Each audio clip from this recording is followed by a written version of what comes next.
사랑하는 어린이 여러분, 한 주간도 주님과 동행하고 은혜 가운데 잘 지냈나요? 또한 예수님의 이름을 높이면서 내 이웃을 사랑하고 하나님을 진심으로 예배하는 삶을 살았나요? 여러분, 한 주간 삶을 돌아보고 이번 한 주간도 주님의 말씀을 잘 듣고 기쁨으로 지내길 바랍니다. 자, 화면 넘겨주세요. 자, 여러분 혹시 창끝이라는 영화를 보았나요?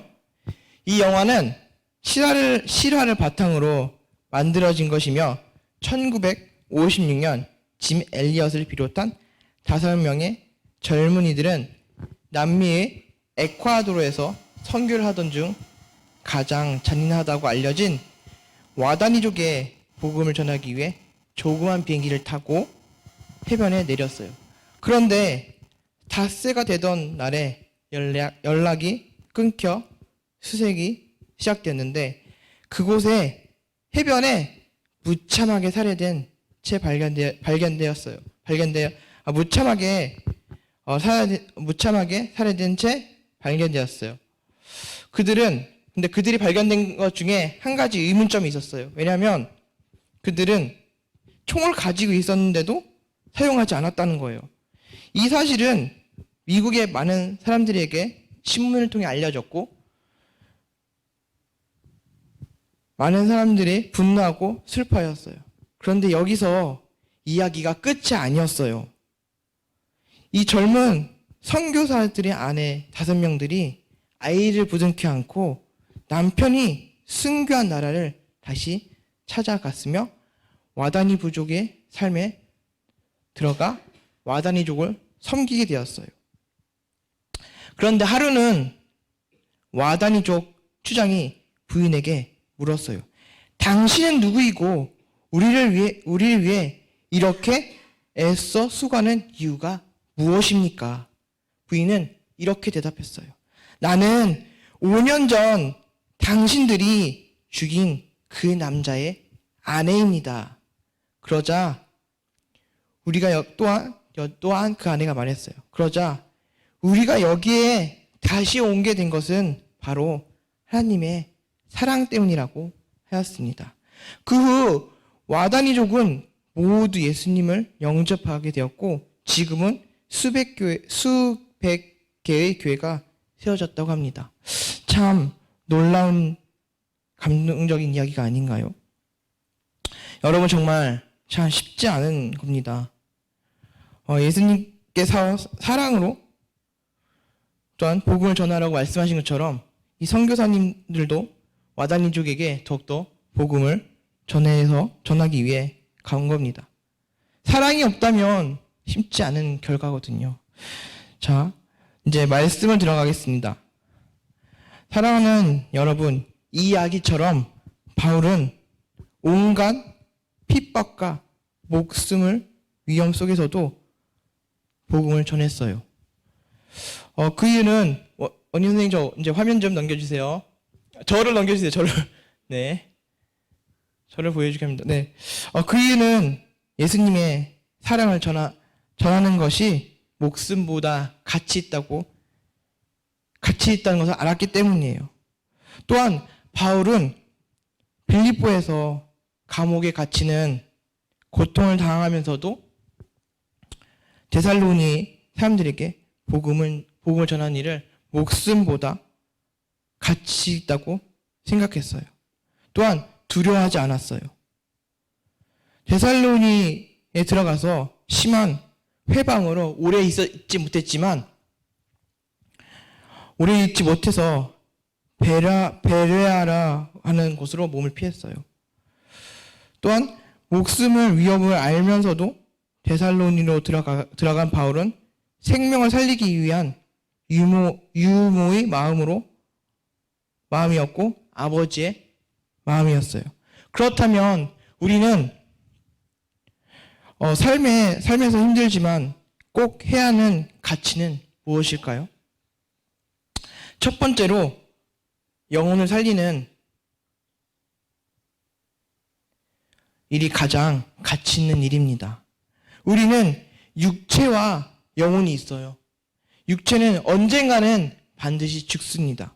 하지만 영혼은 천국 아니면 지옥으로 가게 돼 있습니다.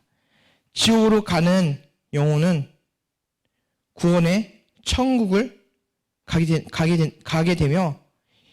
된다면 이처럼 갇힌 일도 어디 있겠습니까? 이사야 53장 7절 말씀에 이렇게 써 있습니다.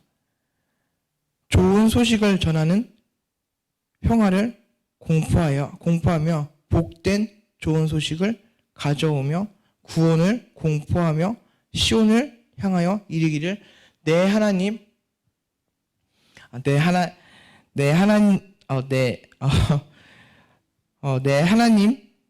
통치하신다 하는 자의 산을 넘는 발이 어찌 그리 아름다운가라는 이 말씀처럼 세상에 가장 아름다운 발걸음이 되길 바랍니다. 여러분 또한 두 번째로는 친구들에 대한 최고의 사랑은 전도입니다. 성경에 이웃을 내 몸과 같이 사랑하라고 말한 것처럼 항상 우리는 이웃을 사랑하고 친구를 사랑해야 합니다. 또한 이웃을 사랑하는 최고의 방법은 바로 복음을 전하는 것이에요. 사도행전, 원희 선생님이 아까처럼 틀어주시면 감사하겠습니다. 자, 사도행전 1장 8절에 오직 성령이 너에게 임하시면 너희가 권능을 받고 예루살렘과 온 땅과 사마리아와 땅끝까지 이르러 내 증인이 되라 하셨습니다. 이 말씀처럼 우리는 친구들과 다른 우리 가정들에게 복음을 전해야 합니다. 이 말씀처럼 여러분 소중한 친구들과 같이 천국에서 뛰어놀 수 있었으면 얼마나 좋겠습니까? 나만 천국에 가는 것이 아니라 나의 가장 친한 친구, 또한 엄마, 부모님도 같이 천국 가는 게 여러분 소원 아닙니까? 또한 하나님께서도 더 바라실 겁니다. 여러분 친구들에게 최고의 선물은 바로 노는 것이 아니라 복음을 전하는 것이 최고의 선물입니다. 또 여러분께서는 삶이 변하고 최고의 선물을 친구들에게 복음을 전해주시길 바랍니다. 오늘 말씀처럼 와다니족과 또한 바울 선지자처럼 내가 하는 것이 아니라 사랑하기 때문에 또한 그 목숨이 아까운 것도 하나님께서 그 사람들을 더 안타까우시기 때문에 목숨이 아깝지 않은 거예요. 나 혼자 천국 가는 것이 아니라 이 와다니족과 바울 선지자처럼 내 목숨은 별게 아니지만 이 땅에 있는 동안 더 많은 사람들에게 복음을 전하고 나만 천국 가는 것이 아니라 다 같이 천국 가서 하나님 말씀을 듣는 것이 가장 중요합니다. 우리는 어떤 사람이 이 와다니족에 나온 것처럼 내 남편, 내 자식을 죽였으면 그걸 분노해서 똑같이 복수할 텐데 여기 있는 아내들은 절대 그러지 않았습니다. 사랑으로 복음을 전했습니다. 얼마나 힘들었겠습니까? 저 같으면 그냥 당장 가서 쑥대밭 해놓고 아주 묵상을 했을 텐데 이 아내분들은 절대 그러지 않았어요. 하나님의 사랑으로 하나님께서 복음을 전해라는 그 말씀이 있었기 때문에 간 거예요. 얼마나 속으로는 애가 탔겠습니까? 내가 가서 이 사람들을 묵사발하게 작살내야지 했는데 그 마음이 절대 아니라 하나님께서 내 남편을 위해서 복음을 전했고 나도 그걸 따라가서 복음을 전해야겠다 이렇게 주신 거예요. 우리도 항상 복음을 전하고 항상 감사해야 합니다. 사랑으로서 먼저 말씀을 전해야 됩니다. 사랑하는 학생교회 여러분, 우리가 이 어려운 상황 속에서도 주님을 더 사랑하고 또한 어떤 시련 가운데도 주님의 복음을 잘 전했으면 좋겠습니다. 어떤 친구가 나에게 와서 너 나랑 안 놀아, 너 하나님 있지? 이렇게 욕을 해도 사랑으로서 복음을 전하기를 바랍니다. 정말 하나님의 사랑은 놀랍고 신실하고 큰 복이 있을 겁니다. 사랑하는 학생교회 여러분, 우리 복음의 빚진 자들입니다. 우리도 복음을 전하는 사람이 되어야 하며 꼭 필요한 일을 하는 것이 중요합니다. 우리 친구들 중에 복음을 전해야 할 대상자를 지금 생각해 보세요. 이 자리에 없는 사람, 아니면 내가 더 복음을 전할 수 있는 사람, 아니면 선생님, 뭐 가족도 괜찮습니다. 사랑하는 학생교 여러분, 이번 한 주 동안 내가 누구한테 복음을 전할 수 있을지 잘 생각했으면 좋겠습니다. 복음도 복음 전하면서 주님을 더욱더 사랑하고 또한 감사합니다, 사랑합니다 표현도 하는 것도 중요합니다. 우리 오늘 한 주간도 더욱더 사랑으로 은혜 가운데 잘 이겨냈으면 좋겠습니다.